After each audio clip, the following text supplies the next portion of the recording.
नमस्कार मंडळी, स्वागत आहे तुमचं कानून मराठी या चॅनलवर।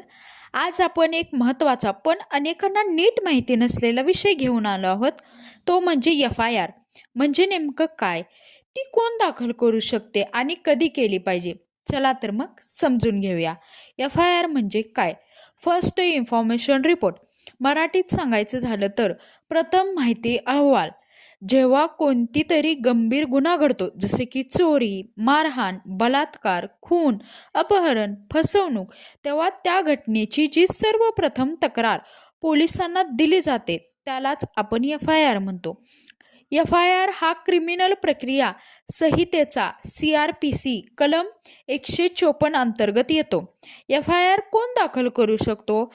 FIR दाखल करू शकतो कोण दाखल करू शकतो हे आपण सोप्या शब्दात समजून घेऊया।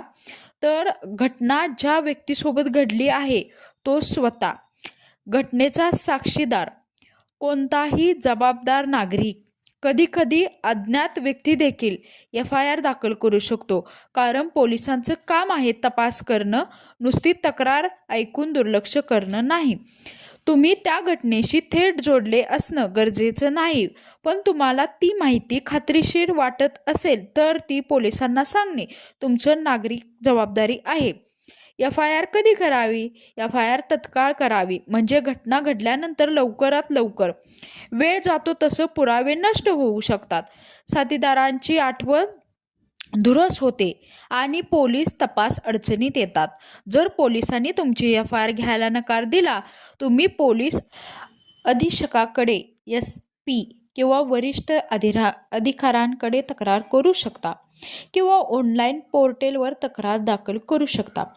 FIR मध्ये काय असतं? FIR मधील पुढील गोष्टी असतात, जसे की घटनेची तारीख, वेळ आणि ठिकाण, गुन्हा कसा घडला, कोणती हानी झाली, जीव, मालमत्ता किंवा शारीरिक, आरोपी कोण होता माहिती असल्यास सांगावे, तक्राराचे म्हणजे तक्रारदाराचे नाव, पत्ता, सही, या सगळ्या गोष्टी।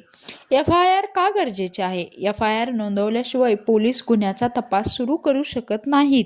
ही एक कायदेशीर प्रक्रिया असून करण्याची पहिली पायरी आहे। FIR नोंदवल्याशिवाय तुमचा गुन्हा नोंदला जात नाही, म्हणजे पुढील न्यायालयात केस जाऊ शकत नाही। तर मित्रांनो, FIR ही कुठल्या गुन्ह्याविरुद्ध पहिली व महत्त्वाची पायरी असते, ती वेळेवर स्पष्ट आणि योग्य रीतीने केली गेली पाहिजे। कायदा सर्वांसाठी आहे, फक्त त्याचा उपयोग कसा करायचा हे समजून घेणं गरजेचं आहे।